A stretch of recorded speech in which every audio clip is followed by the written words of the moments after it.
I think gold will outperform people's expectations, and I think it would not have been reclassified Tier 1 if the big players, the central planners, didn't realize that you need to peg it to something when the system breaks, or no one will ever drink that Kool-Aid again.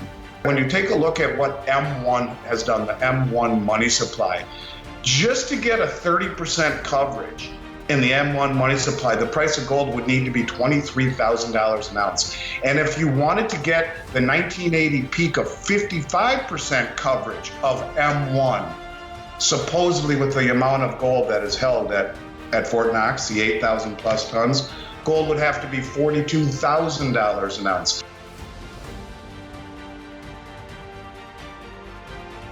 Here at Liberty and Finance, we're licensed brokers with Miles Franklin.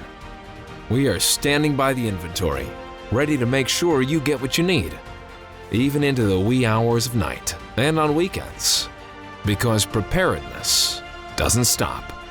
Call us 1-888-81-LIBERTY.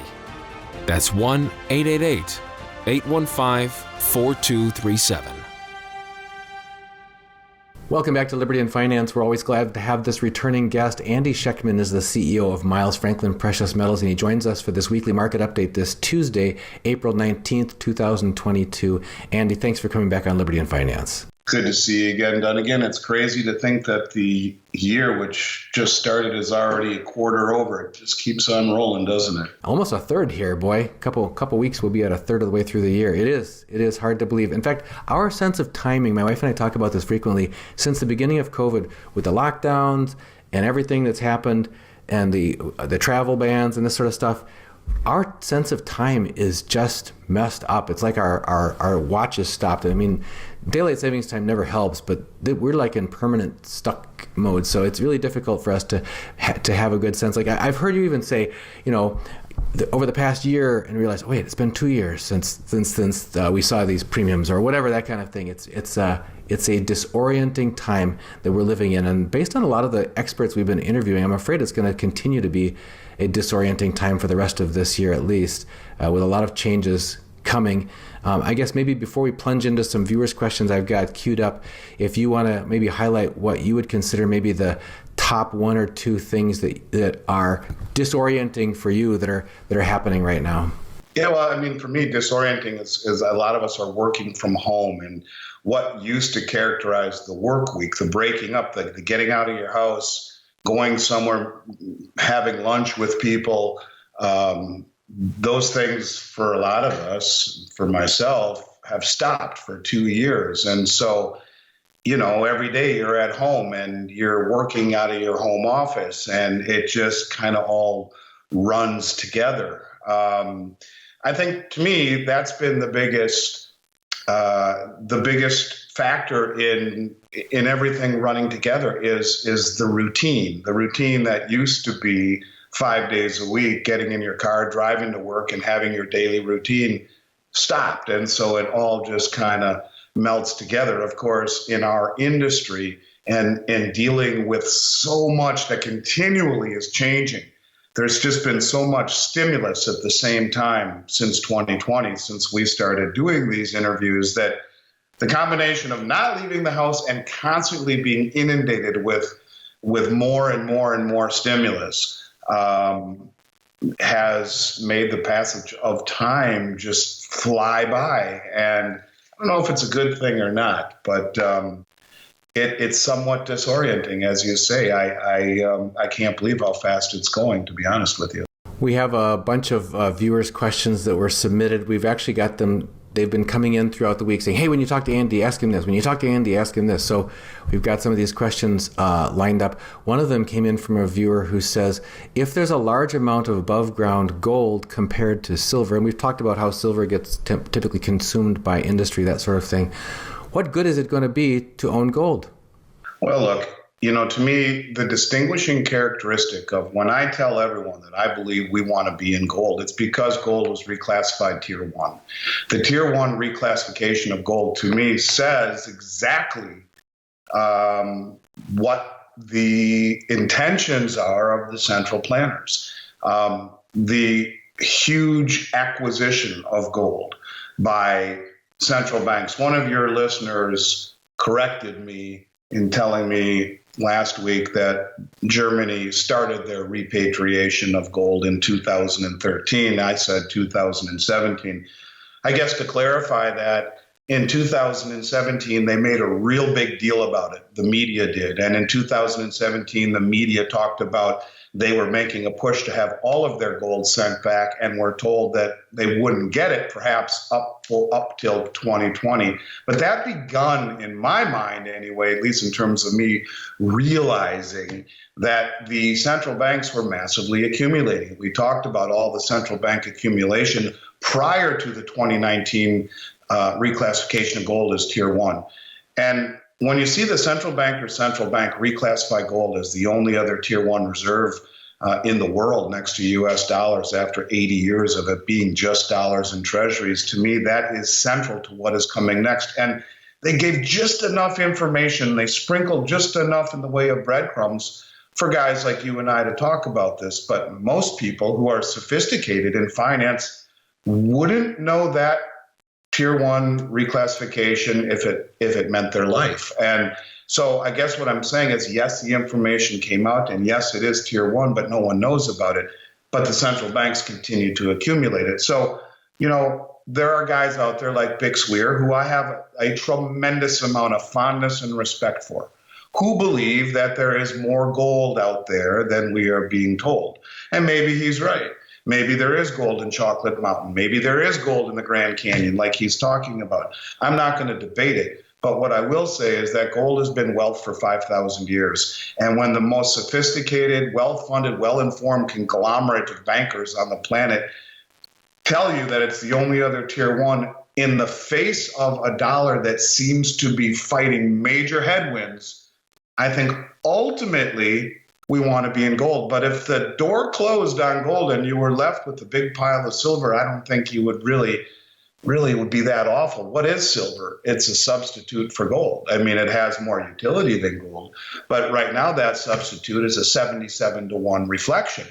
In geology says it's 7-to-1, where silver is 7 times more abundant than gold. It has always been 16-to-1 for thousands of years. Now it's 7-to-1, meaning it's depleted. The 77-to-1 price ratio is a function of manipulation on COMEX, which I truly believe will come to an end. So to answer the question, if you got stuck with silver, big deal. You're in a good position. Why do I feel you want to ultimately be in gold? And I don't even think about how many ounces are out there, because the amount of money that's been created globally over the last few years dwarfs all the gold out there 10 times over, no matter how much is out there. There's only been $5, $6, $7, $8 trillion worth of gold mined since Genesis, since the beginning of time. Pick a number.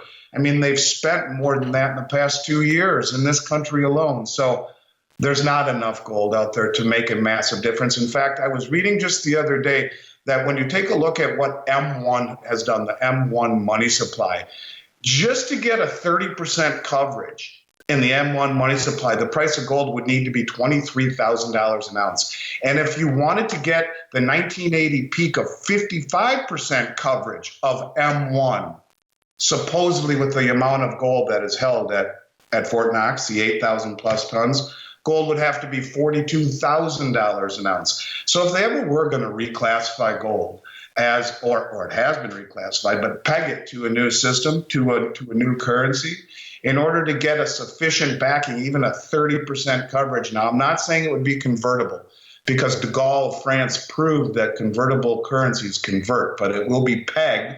And I think it will be denoted on a distributed ledger for the veracity of that gold being held, so we don't have to rely on politicians any longer.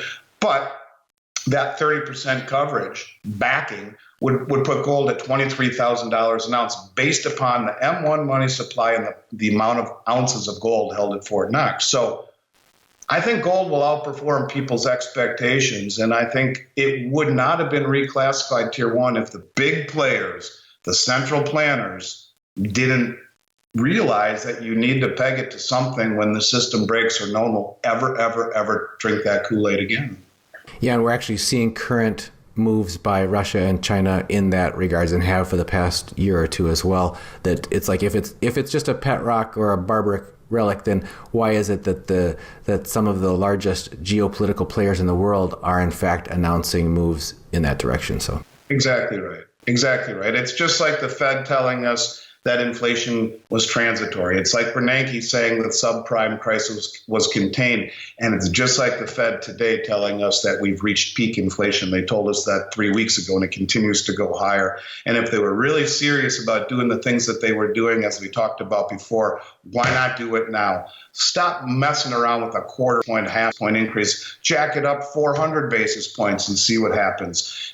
Start selling off your balance sheet today. Why wait another month? They're not serious. They're not going to do it. But when you talk about the potential, what could happen, I think the market may do it for them. And it's because they are losing face. They are losing credibility globally. And that's why you own gold, because when it does break and when there is an exodus from the dollar, that's when you're going to see the tier one status of gold really start to shine. And so in my mind's eye, here again, like a lot of the things that I talk about on your show about, like, for example, the habitual talking about lack of supply, it's not talking about today.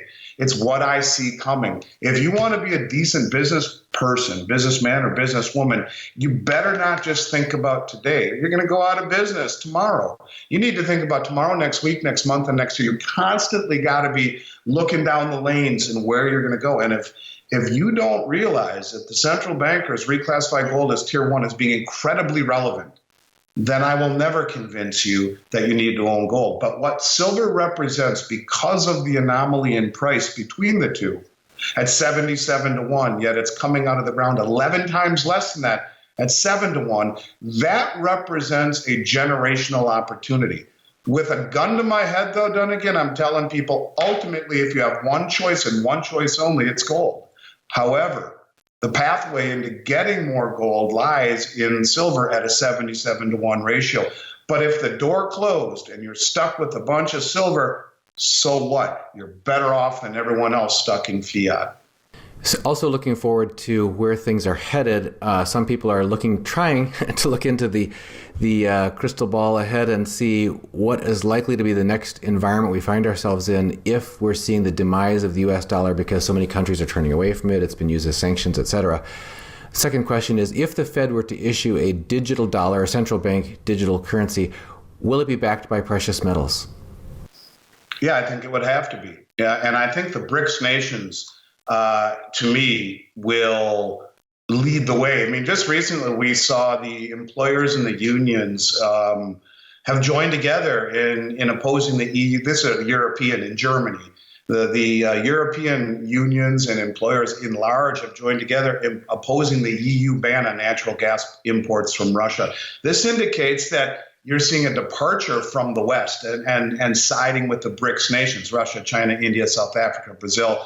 We're beginning to see de-dollarization. We're beginning to see a departure from the dollar. And I think that if I had to guess, if they really wanted to turn it on, the BRICS nations, they would peg their currency to gold first. And with all the gold accumulated between Russia, China, India, South Africa, they have enough to do it like that. Ultimately, I do believe that, and we talked about this in March of 2020. I remember the first time we did it when Nancy Pelosi came out in her House Subcommittee Finance bill and said that viruses can live on paper currency. It was at that moment I knew we were ushering in the central bank digital currency. But what is a central bank digital currency? Even if it's denoted on a distributed ledger, it's still just fiat, backed by nothing. The only way that I think you'll get people back into the water is by pegging it to something. It's just like the fact that the Japanese Nikkei was 40,000 in 1980, and with interest rates at or near zero for the past 40 years, after such a massive crash in their market, they still are only 2/3 of what it was 30 years ago. You can't get people back into the water. No one trusts the system. It takes a whole new generation. And in this case, I think it will take a whole new system. And this is why they proactively and preemptively pegged reclassified gold. So yes, if I had to guess, it would be a central bank digital currency that would be pegged to gold. to a degree. Maybe they only peg 30% of it or 20% of it, not make it convertible, but peg it with the veracity of that peg and of the gold being held in Swiss vaults audited by the big three or whatever it is, all of it denoted on a distributed ledger. So that to me would be the best of both worlds, where you have the veracity of what's held, pegging it, and the ability of the immutability of the distributed ledger to hold the politicians in check, that they cannot do more than the distributed ledger or the gold on the distributed ledger would allow them to do. That's the only way I think you get people to jump back in. Still looking into the future, and I know we're looking into an unknown, but as far as picking your brain as far as where your head's at around this topic, that same viewer asked a second question, and I think this is on the mind of a lot of people who've been basically pulling their chips out of the market, their dollars out of the bank, going to metals because they see that as kind of like the life raft to get them to the next, whatever the new system is. They will want to transact in the future, but they want to have a way of getting from here to that new place with their purchasing power intact. The question is, if the new central bank digital currencies will be backed by precious metals, would we be able to deposit our precious metals we hold today in exchange for precious metals backed cryptocurrency? And these what if questions are always very difficult to answer. The fact that it is tier one and the fact that if it were pegging it, yeah, maybe there would be a central bank window for you to deposit your gold into if you wanted. And I don't think that they would come after your gold. A lot of people think, well, you got to buy numismatics to protect yourself from confiscation. I like numismatics for other reasons. I don't buy them because I'm afraid of confiscation. I mean, in the back of my mind, that's a portion of it. I like numismatics because they're true pieces of Americana. They were currency used 100 plus years ago, and I just think they're a better way to own gold. But I don't think that the very, very, very few people who are fortunate enough to hang on to gold and silver through all of this will have to really be concerned or fear confiscation. And do I think you would be able to turn it in? Probably your gold. I think they would. I don't see any reason why they wouldn't. I don't think you will be mandated to do so.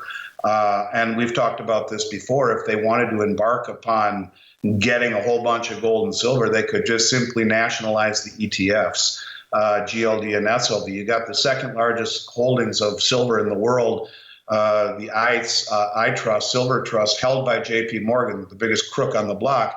And you got HSBC being the custodian for GLD and the third or fourth or fifth largest stockpile of gold in the world, which would enable these people to the central planners to take a whole bunch of gold and silver without breaking laws or infringing civil liberties.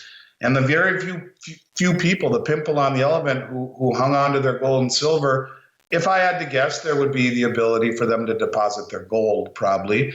But here again, I don't know. And I think it's a good problem to contemplate, better than having all of your assets in dollars that are destined to ultimately go to zero. So, or become worth much less. I think that person's guess is as good as mine. But if I were going to guess, I would say, yeah, they probably would allow you to convert your gold into currency, the new currency of the realm, the new central bank digital currency. I'd like to turn our attention, if we could, to a couple of viewers' questions that are about more factually based things rather than sort of predictions of the future. I think we know perhaps better answers that are specific about these things, because they're not talking about what might happen. They want to know what are the consequences of actions that they're taking right now related to precious metals. One is about tax consequences of selling or owning silver. Again, we're not individualized tax advisors. We're not individualized financial advisors, but there are some general rules of the road that do apply when owning or selling silver. One of the questions is, Nathaniel G. says, I'd like to learn about the tax consequences of owning silver. What are the tax consequences of selling silver shares, for example, SLV or PSLV, versus selling bullion or silver eagles? Well, SLV and PSLV are apples and oranges because SLV is a ETF. It's a proxy. And when you sell it, you're actually taxed as if you sold physical bullion at the 28% collectible capital gains rate. The biggest reason, if you're going to own paper shares, that I prefer PSLV to SLV, there are a few. Number one, it's run by Sprott, and in the world of paper, to me, they're by far the most trustworthy. It's held at the Royal Canadian Mint. You can say what you want about the Royal Canadian Mint. It is, to me, better than being administrated by JP Morgan, held at God knows where. But the biggest selling reason for it in terms of taxation is that PSLV is what's called a closed-end fund. So it's taxed at the regular capital gains rate, not the rate of 28% collectible. And the last reason is the redemption. You as an investor can never take money out of SLV unless you have an extremely large, what they call a basket. And I don't know how many millions of ounces that is. It's a lot. But at PSLV, it is backed by physical silver and you can redeem it. However, I do believe the minimum redemption in PSLV is 10 1,000-ounce bars. No choices other than 10 1,000-ounce COMEX bars. So you have to be able to redeem 10,000 ounces in bar form. But it's a closed-end fund, meaning you will be taxed at the capital gains rate rather than the ETF rate, which is taxed at the collectible capital gains rate of 28%. All right. The other major area of confusion, I think it's understandable because, frankly, IRS regulations are sometimes so complex that it doesn't seem like anybody really understands the whole tax code or all of the nuances. But in this particular area of buying, owning, or selling precious metals, it narrows our focus down quite a bit. And this is a common misunderstanding or set of misunderstandings we get presented by clients. So I'd like to toss out some that just keep coming up here. Confusion around, first of all, privacy versus mandated reporting limits when you purchase metals or when you sell metals. A number of clients, it keeps happening every month, call up and say, well, I'd like to buy more, but I can't buy more than 10,000 because we all know you get reported on if you do anything of more than $10,000, so I can only buy less than $10,000 worth of metal. Can you clarify privacy around purchasing precious metals, first of all? I think anyone that does several transactions of $95, $600, $700, $800 is far more likely to be investigated or flagged or triggered than someone who makes a large purchase all at once legitimately. When you pay by check or by wire or by ACH or even by crypto, I mean, there's no reporting by the dealer. None, zero, zero, zilch. The only reporting that $10,000 is the client is talking with, the listener is talking about, is a Form 8300. The Form 8300 is if you went to Golf Galaxy and bought your entire family of 6 children all new, brand new golf clubs, shoes, and outfit, and it came to $10,100, and you paid with $100 bills, the manager at Golf Galaxy is going to come out and give you a Form 8300. If you go to a Ford dealership and the car is $65,000 and you write a check for $54,000 and give them $12,000 in cash, you're going to get a Form 8300. But if you gave him $9,900 and actually it's exactly $10,000, or call it $9,999, then there would be no Form 8300. That has nothing to do with precious metals. That is a law where in the United States, if you pay in any retail capacity more than $10,000 in cash, and it's more than, it's not $10,000, it's $10,001 in cash, then that institution is by law supposed to give you a Form 8300, and it would say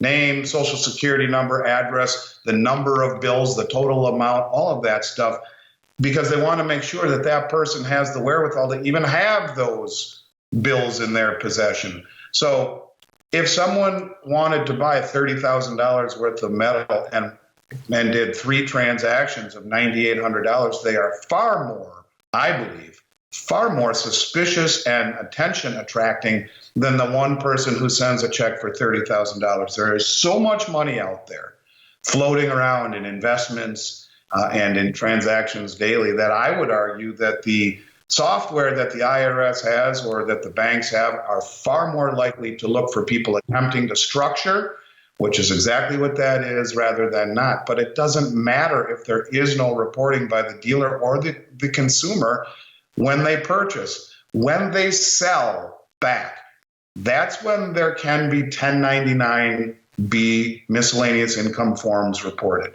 As it pertains to gold bars greater than a kilo. So if you sell 32 gold bars, you're fine. You sell 33, a 1099 is filed. The only other items in gold on the 25th ounce that are triggered would be maple leafs. You sell 24, no triggering. Krugerrands, you sell 24, no triggering. And Mexican 50 pesos, which are 1.2 ounces. So do the math yourself. The bottom line is the minute you get to 25 ounces in those three coins or a kilo in bar form, a 1099 is filed. Nothing else. No matter what you sell, eagles, buffaloes, old coins, Philharmonics, pandas, you name it, keep going, no reporting. In silver, same thing, no reporting when you buy. If you sell generic rounds, not eagles, maples, but rounds, like the Buffalo round, which is not made by the U.S. government, or any of the silver rounds or bars in excess of 1,000 ounces, you sell 990, there's no reporting. You sell 1,000, a 1099 is filed. And the only other thing in silver would be $1,000 face value in pre-65 junk silver.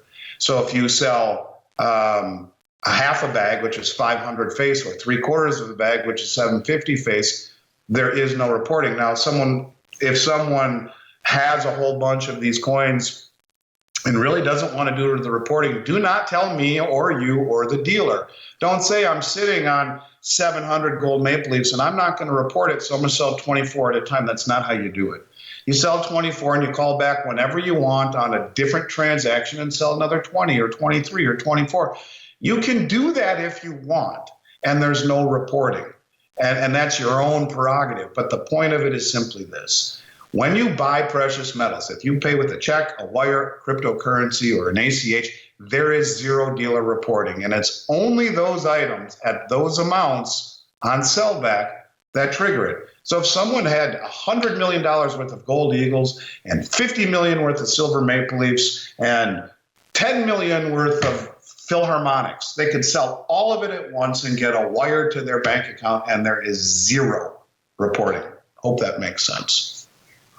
I hope so too. And folks, if you want to receive a explicit list of the 1099B reportable metals, just go ahead and email us at libertyandfinance@protonmail.com and just mention 1099B list, and we'll send you a copy of that list so you can have that and refer to it. And just remember, recapping what Andy said, that as long as you're not paying with cash, which is easy at Miles Franklin because we don't take cash, as long as you pay, that none of your purchases are going to be reported. Well, it's important to note that multiple money orders are considered cash as well. Money orders are considered cash. Cash equivalent. So that's why we don't accept $10,000 or more in multiple money orders. So very good. Andy, always looking to you for a weekly special. And I understand that it continues to be difficult to get sovereign minted silver coins, so we don't have those to offer. But you tell me what we do have to offer as a weekly special, and our viewers highly appreciate that because they look forward to hearing that. Well, I told you, we bought the entire allocation of Royal Canadian Mint bars that they had left. I mean, I went deep into my line of credit and bought a lot of them. And I think we have 700 maybe left, or I'm not exactly sure how many left, but we're going to continue to offer those at $4.45 over spot until they're gone. They're the nicest 100-ounce bars on the market, period. Brand new Royal Canadian Mint. The term I used was sexy last week. I've had about 50 people give me a hard time about that. They are, though. They're really pretty bars. And then we're also going to sell the 2022 Platinum American Eagle at 145 over any quantity. These are both in stock, live, and ready to go. The 2022 Platinum American Eagle. The U.S. Mint really since 2008 has been 100% the model of inefficiency as it pertains to platinum. And they make very, very, very few of them. And the Platinum American Eagle has maintained a high premium literally for well over a decade now. So this is a coin that allows for numismatic potential. And I will say this, even though platinum is mainly used in catalytics and diesel catalytics at that, the math of it, when you factor in the difference between gold and platinum, screams ultimately that platinum is a good value. Now, I would put platinum third in my pecking order, silver, gold, platinum, or gold, silver, platinum. You could go 50-50 silver, gold, and then platinum, because it lacks a little bit of the historical preservation tool or mechanism that gold and silver do. But the value that platinum is getting is similar to the way I look at silver in its relation to gold. It is a darn good value. And if you're going to own any platinum, the American Eagle